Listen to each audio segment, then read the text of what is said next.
Hey, what's going on, everybody? Nate here, bringing you a beginner tutorial for how to start doing merchant fulfilling or fulfilled by merchant on the Amazon platform.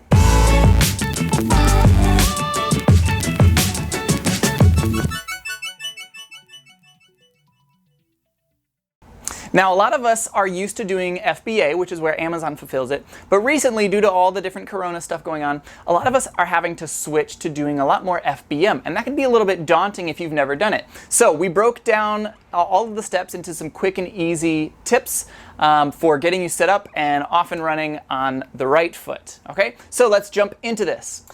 Okay, so the first thing we need to go over before you list anything or do anything else, you need to set up your shipping templates. We've seen a lot of folks in our Hustle Buddies Facebook group who have said that they listed FBM items and then they lost a bunch of money on shipping because their customers were all getting free shipping and they didn't know about it. Okay, so before you dive in head first and start listing everything, you need to make sure you set up at least one shipping template that you can use for all of your items. So the easiest way to do that is in Seller Central. You're just going to do a search for shipping template. Okay, when in doubt, go to that search bar. Okay, so it'll pull this up, change default shipping template, and then go to shipping settings. Those are all of the different things you want to click on.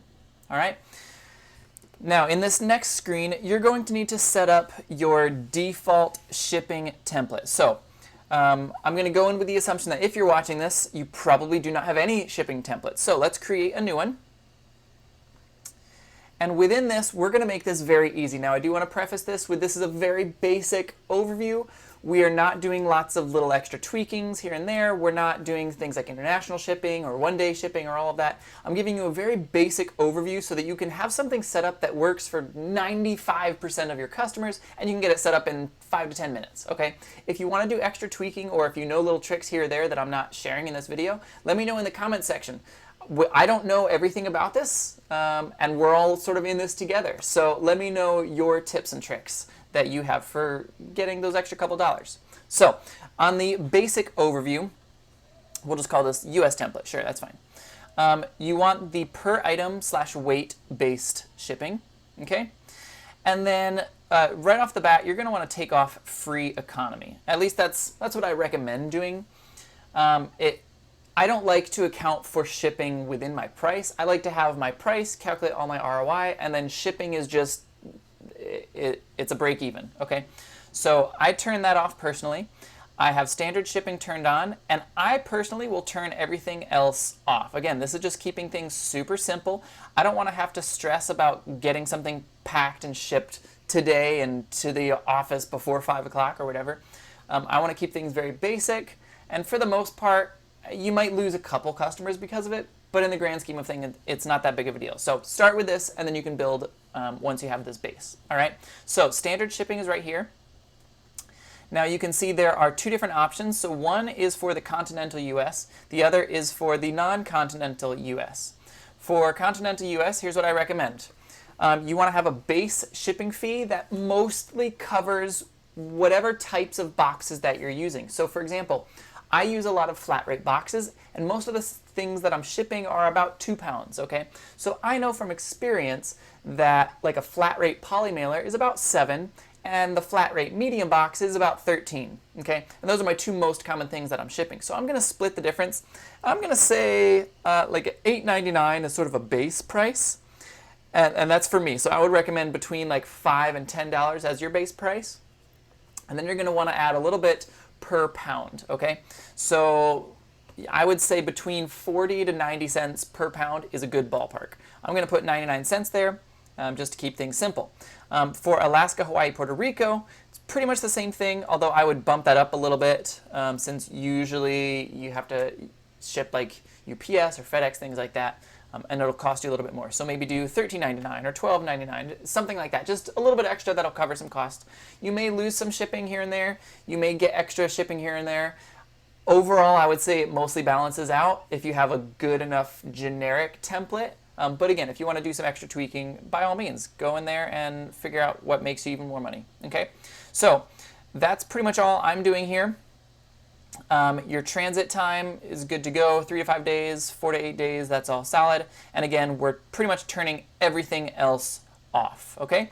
We're going to save that, and then once it's saved, you're going to want to make this your default shipping template, and that means any item that you upload to FBA automatically uses this same shipping template, and then will automatically have all of these fees involved.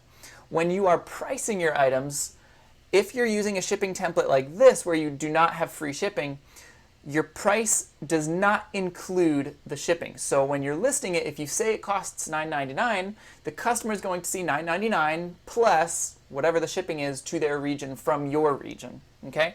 And shipping can be different for everyone. If they live in Hawaii, it's gonna look a little bit higher than if they live in Florida, okay?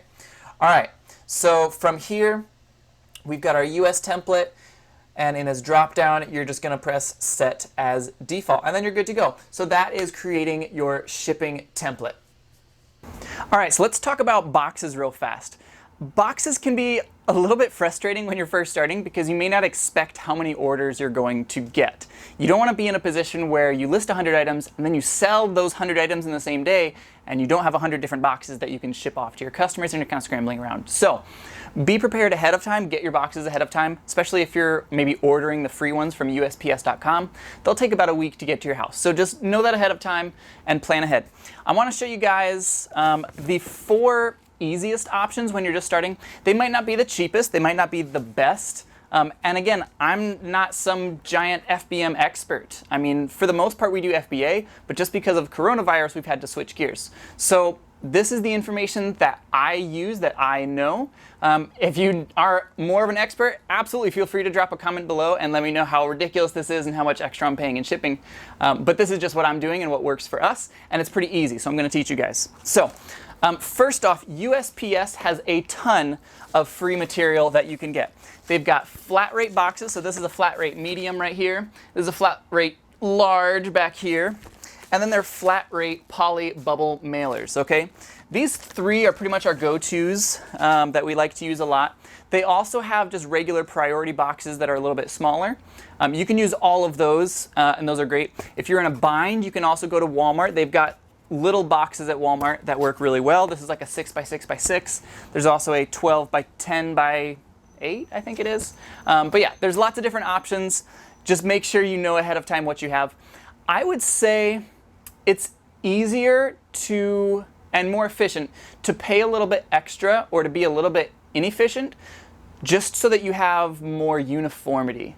If you're at all aware of like how assembly lines work, if you're always trying to find the perfect box or the best box for something, it's gonna take you a lot longer to fulfill out orders. And if you're having 100 orders a day, sometimes speed is a little bit more important than that $1 or $2 that you might be saving on shipping by making the perfect box. So get maybe 3 or 4 different sizes of boxes and then stick with those. You'll see in our shipping template that for the most part I'm using those 4 options. So the medium flat rate, large flat rate, the small priority, and then the poly bubble mailer. That is also flat rate. Okay, you can get some cheaper options sometimes. You can sometimes ship first class. You can try UPS, things like that. But then you're also having to purchase boxes, and so you need to account for that as well. Just because UPS is $1 cheaper doesn't mean it actually saved you $1 because you probably spent $1 on the box. All right, so those are some boxing options. Now the next part people need to know is how to list these items. Now this is super simple. I would argue that it's even simpler than listing things FBA. I actually usually do this from my phone in store. So if I'm in store scanning things, I can scan it, look at the price, all of that, and I can list it right then and there from my phone. And there's a decent chance that something could sell before I even get home to my house, okay? So I like listing from my phone, and it's the very same process. It's still in Seller Central. You can list with things like Inventory Lab, but it's sort of an extra step, and I'm not going to go through that here because it's so simple in Seller Central. All right, so I've got our example here. This is a pack of honey buns. This is a perfect FBM item because the expiration date is so short, you can't really actually do it FBA, okay?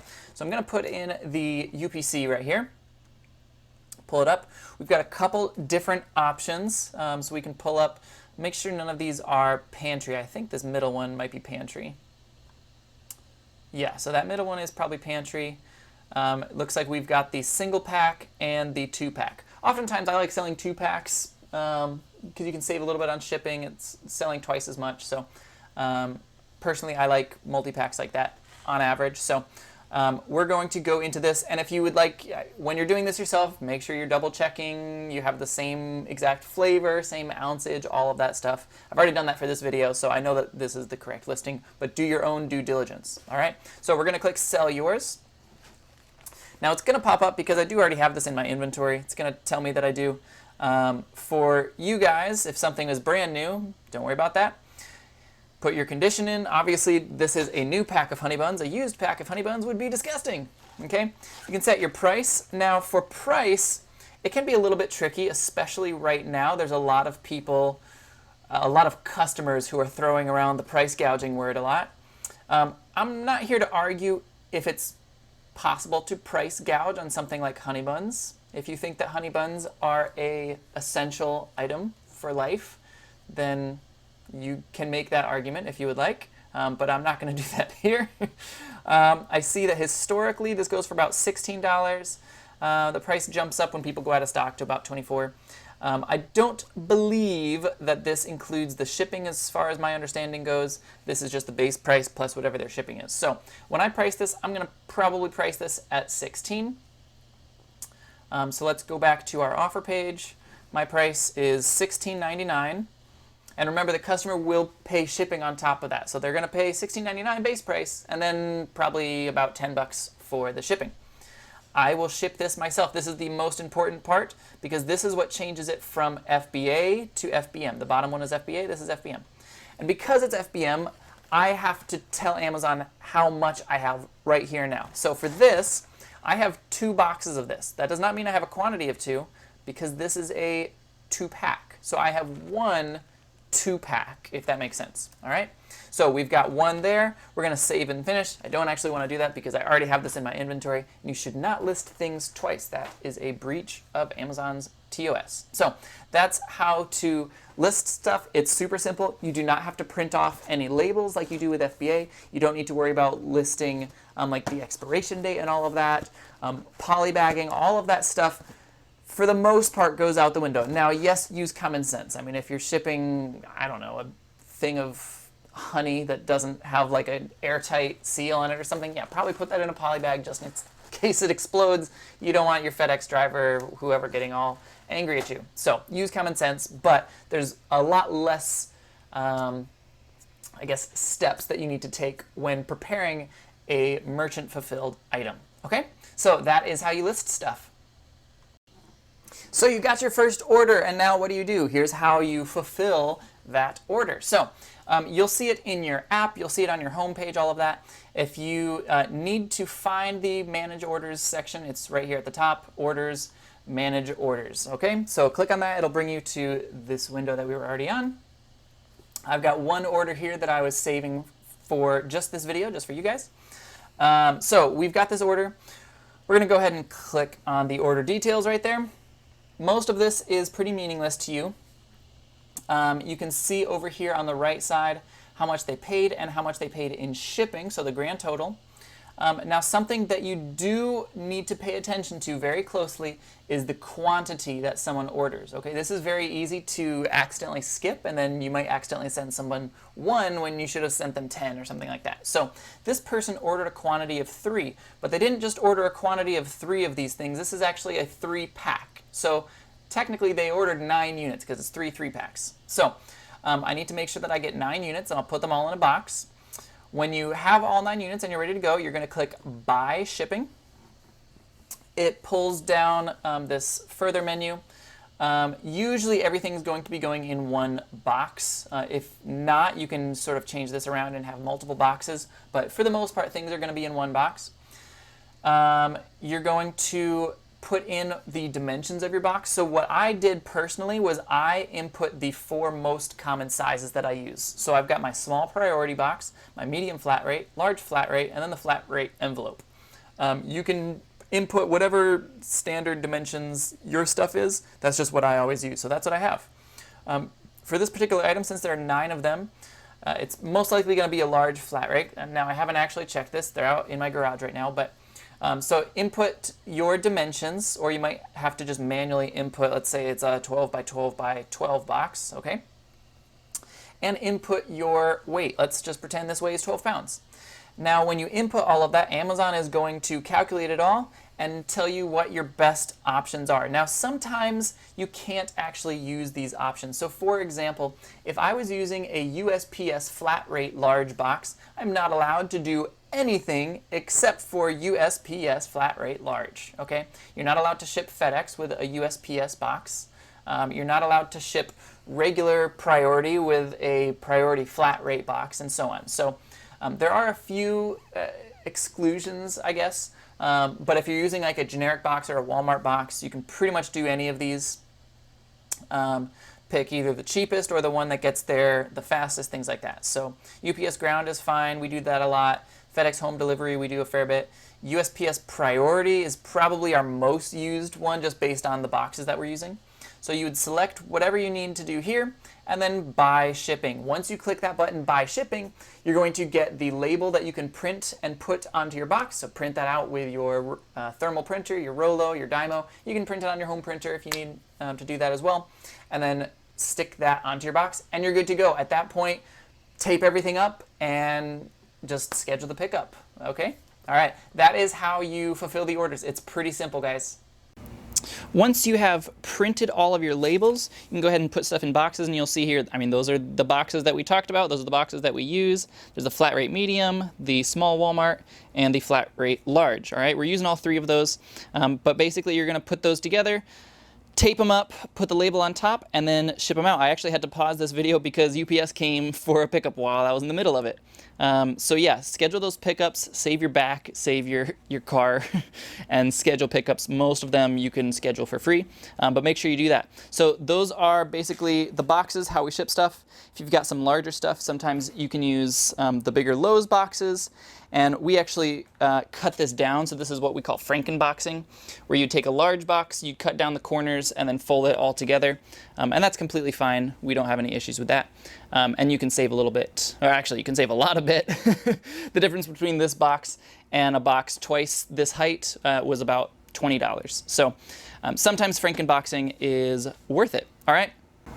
Okay, so that's basically how to do merchant fulfilling from the start, from listing stuff and finding stuff to getting it out your door. Hopefully that helps. If you liked this video, don't forget to hit that thumbs up button and subscribe. And let me know down in the comments if there's anything that I missed, anything that I got wrong, anything that you do better than me that you want to tell everyone how to save a little bit of extra money or maybe do something a little bit faster or more efficiently. Remember, we are all in this together and we're all constantly learning. If you think you know everything, then you probably know nothing. All right? We will see you out there, guys. Stay safe.